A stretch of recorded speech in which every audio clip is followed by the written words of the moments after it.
Bismillahirrahmanirrahim. Assalamualaikum warahmatullahi wabarakatuh.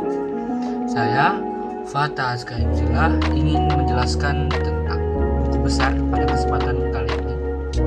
Nah, jadi saya akan menjelaskan tentang buku besar atau yang bisa kita kenal itu namanya itu General Ledger. Materi ini sangat penting karena menjadi dasar dalam penyusunan laporan keuangan. Kemarin kita kan udah ngejelasin tentang PDA, pedoman dasar akuntansi, yang kita udah sebutin. Di situ tuh ada kemarin di ininya tuh ada kas, piutang, perlengkapan, peralatan, kendaraan, mesin, gedung, itu debit, itu hartanya. Kalau misalnya ininya ada utang usaha sama modal usaha.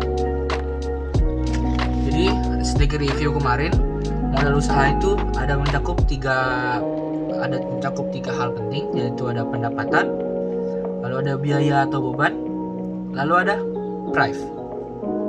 Dan juga notes yang harus kita ingat dan selalu ingat agar tidak salah. POV-nya itu adalah POV dari pembuatan buku besar, analisis PDA atau apapun itu harus dari point of view dari perusahaan, jangan dari perseorangan, nanti bakal susah. Lalu kita masuk, apa sih buku besar itu?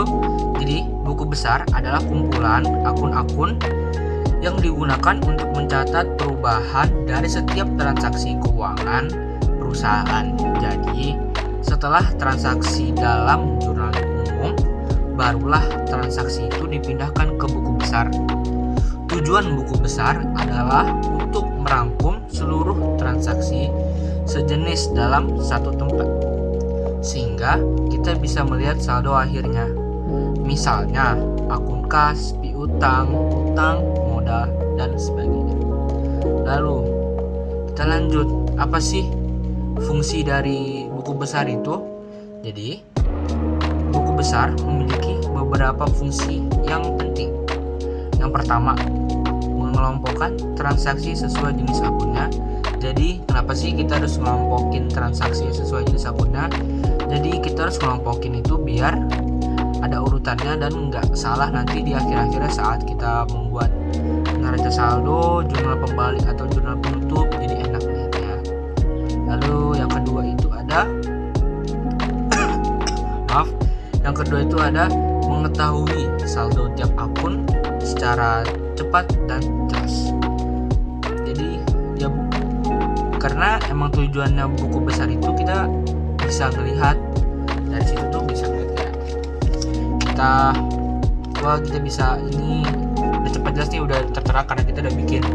Jadi untuk waktu-waktu setelahnya seperti misalnya bulan depan atau 2 bulan setelahnya mau ngeliat transaksi sebelumnya sudah tercatat jelas di buku besar ini. Lalu yang keempat, mempermudah pengecekan ulang karena setiap akun dipisahkan. Tanpa buku besar, laporan keuangan akan berantakan dan sulit dianalisis. Lalu lanjut, yang ketiga, bentuk-bentuk dari buku besar. Ada visualnya, itu ada table, account, control, staff, dan lain-lain. Jadi ada beberapa bentuk buku besar yang biasa digunakan dalam akuntansi. Bentuk T account ini bentuk paling sederhana. Bentuknya seperti huruf T, kiri untuk debit, kanan untuk kredit. Lalu yang kedua, bentuk control. 2 sisi berjejer dalam satu halaman, bagian kiri debit, bagian kanan kredit. Jadi hampir semua di buku besar itu memang harusnya di buku besar itu memang seharusnya semuanya harus yang di bagian kiri itu debit, yang bagian kanan kredit. Saya berikan contohnya seperti ini. Dia itu seperti ini.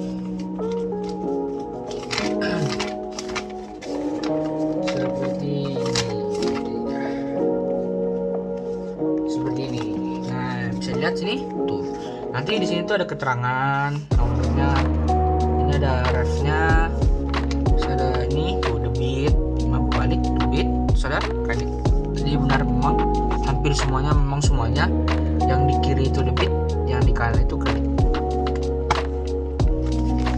Lalu lanjut, lalu ada bentuk staff atau running balance.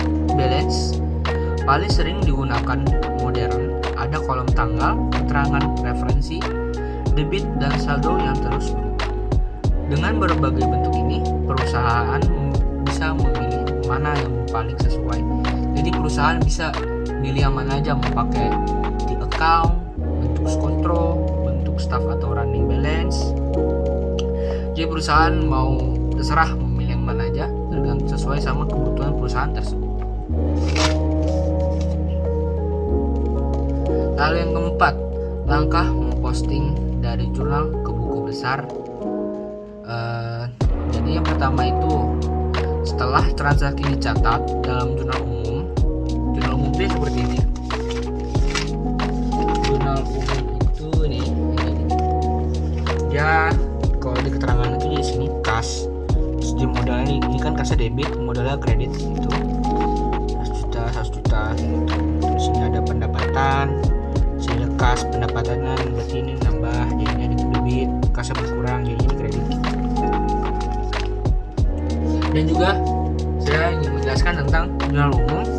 Jadi sini ada ininya, keterangannya ini. Jadi ini keterangannya. Harta, harta itu masuknya ke debit. Lalu di sini ada utang plus modal. Nah, jadi rumus harta itu adalah utang plus modal. Jadi misalnya mau nyari harta, jadi kita tinggal namain aja, misalnya utangnya 20.000, modalnya 100.000. Jadi mau tahu hartanya tinggal utang tambah modal jadi 120.000. Lalu utang sama modal ini masuknya ke kredit. Kalau nambah utang sama modal, kalau dia bertambah dia masuknya ke kredit. Kalau harta dia bertambah masuknya ke debit. Dan sebaliknya, kalau utang dan modal itu berkurang masuknya ke debit. Nah, kalau harta yang berkurang masuknya ke kredit. Terus ada juga tambahan di sini, pendapatan itu dia kredit. Biaya atau beban itu debit. Drive kalau bertambah dia debit, dan sebaliknya kalau misalnya pendapatnya berkurang berarti debit. Biaya atau beban kalau berkurang dia kredit.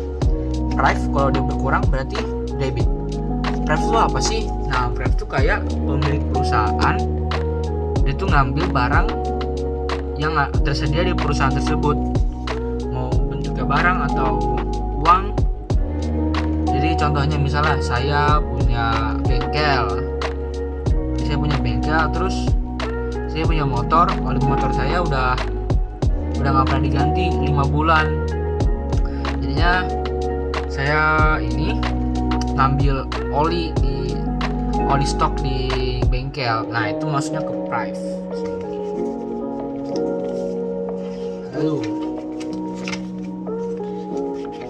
Lalu kita langsung masuk aja ke langkah-langkah memposting dari jurnal ke buku besar. Setelah transaksi dicatat dalam jurnal umum yang tadi saya jelasin, yang tadi ada ininya, ada penjelasannya tadi. Langkah berikutnya adalah memposting ke buku besar. Caranya menentukan akun mana saja yang terlibat pada transaksi di jurnal, memindahkan angka-angka debit atau kredit ke akun yang sesuai, menuliskan tanggal, keterangan singkat, dan nomor referensi jurnal. Contohnya di jurnalnya kas bertambah, misalnya kayak ini ya. Misalnya di sini kayak kas bertambah 2 juta. Itu masuknya di debit karena dia bertambah. Penjualan bertambah di kredit. Nah, jadi masuknya ke pendapatan. Pendapatan itu dia di kredit karena bertambah seperti rumusnya tadi. Pendapatan kalau bertambah dia kredit. Lalu langsung dia diposting ke buku besarnya. Jadi akun kas dicatat di sisi debit, akun penjualan dicatat di sisi kredit. Maksudnya gimana sih? Dicatat di sisi debit atau dicatat di sisi kredit itu maksudnya apa? Jadi kan tadi ada tuh buku besar. buku besar. Nah, ini dia. Nah, yang besar. Ini tuh kayak kas. Kas kan dia kasnya kan bertambah 2 juta. Dia dimasuknya di kiri. Karena kiri itu untuk debit.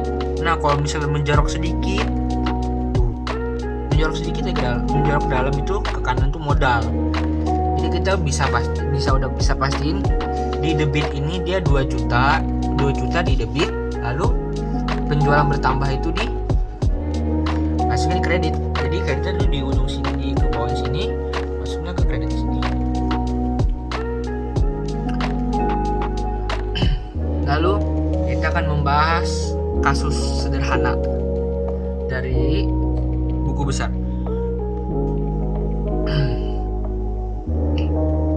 Jadi saya akan membahas kasus seperti contoh soal seperti dan sebagainya. Sekarang mari kita lihat contoh buku besar sederhana. Jadi saya sudah buat tadi, misalnya transaksi berikut terjadi di toko Maju Jaya. 1. Modal disetor pemilik 10 juta. Lalu yang kedua membeli peralatan secara tunai 2 juta. Yang ketiga menerima pendapatan 1.500.000 rupiah. Lalu mari kita pindahkan ke buku besar. Nah, yang pertama itu akun modalnya. Kreditnya 10 juta. Berarti kita tulis sekarang saldo kreditnya 10 juta. Lalu ada akun peralatan. Nah, peralatan ini masuknya kemana sih? Nah, peralatan ini masuknya ke harta. Nah, jadi dia saldo karena dia harta. Lalu ada akun kas. Nah, akun kasnya kan jadi dia nyetor 10 juta. Berarti dia masuknya kalau di analisis PDA itu dia masuknya ke modal bertambah 10 juta di paling ujung. Lalu di kasnya juga ditambahin 10 juta. Kenapa kok beda sama kalau misalnya kita minjem uang ke bank, pas dapatkan di keterangan pasti tulisannya mendapatkan modal tambahan dari bank BRI sejumlah misalnya 100 juta. Kenapa sih cuma ditambahin di doang di modal? Ya karena kita kalau minjem uang berarti kita berhutang kepada bank. Nah, hutang itu bukan berarti uangnya sepenuhnya milik kita. Hutang itu uangnya belum sepenuhnya milik kita. Kenapa? Karena kita belum bayar utangnya, belum bayar bunganya, biaya bunga semuanya belum. Nah, jadi kita kalau kita mau masukin kita nggak bisa masukin, kalau misalnya kita minjem uang nggak bisa masukin ke kas. Jadi kita cuma bisa masukin ke modal aja. Nah, kita kalau misalnya di analisisnya modalnya bertambah 100 juta, utangnya juga bertambah 100 juta.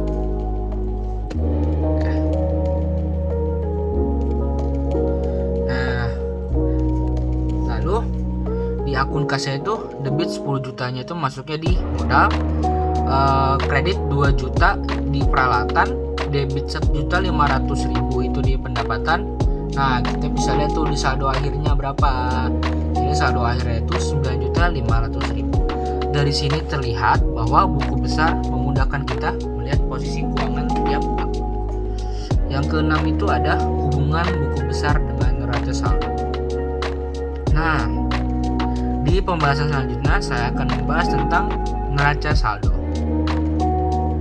Setelah semua transaksi diposting ke buku besar, langkah selanjutnya adalah menyusun neraca saldo.